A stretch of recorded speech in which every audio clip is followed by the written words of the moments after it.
আজি হৰিভক্তি ঢাকোন আগমবাদৰ কালি পাছত কোৱা হ'ব। সেই উদ্দেশ্যে আজি আমাৰ নিজ প্ৰাথমিকৰে সংগী ৰূপহী বৰাৰ আজি 11 দিনীয়া শ্ৰাদ্ধৰ তাৰিখ। তাতে সংগী ভকতক লগত লৈ আজি ভিডিঅ'টো দিয়া হ'ব।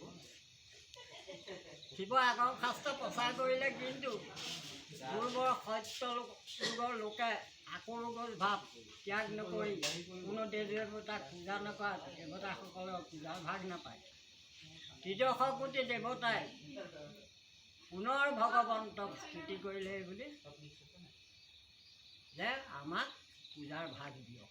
তেতিয়া ভগৱন্ত তুষ্ট হৈ দেৱতাসকলক ক'লে, ত্ৰিদশৰ ভকতিত তুষ্ট ভৈলা হৰি, আগতে দিলন্ত দেখা দিব ৰূপ ধৰি, পৰম মধুৰ ৰূপ কোটি চন্দ্ৰ সম, মুখে মৃদু হাস জগতৰে মনোৰম, চতুৰ্ভুজ শংখ চক্ৰ গদা পদ্মধাৰী, সেৱক সম্বুধি বুলিলে কৃষ্টি বাণী, তোমাৰ দুষ্ট ভৈৰু মই কৰি বহু উপকাৰ, আপুনি মনুষ্য হৈয়া অৱতাৰ, তোমাৰ সবক পূজা কৰিব বিশেষ, দেৱেশে পুজিবে নৰে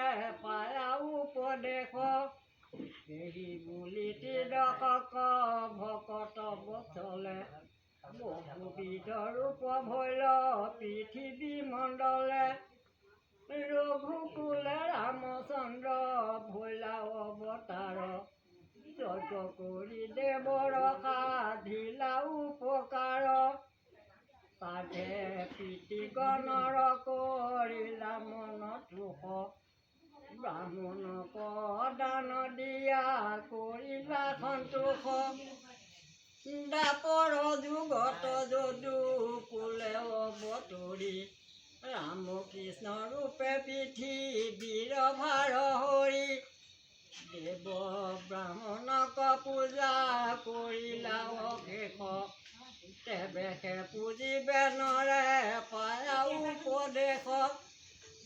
হৰিভক্তি ঢাকোন আৰু আগমবাদ ইমানতে ইতি পেলাই আজি এভাগি প্ৰাৰ্থনাৰে সামৰণি মাৰিছোঁ।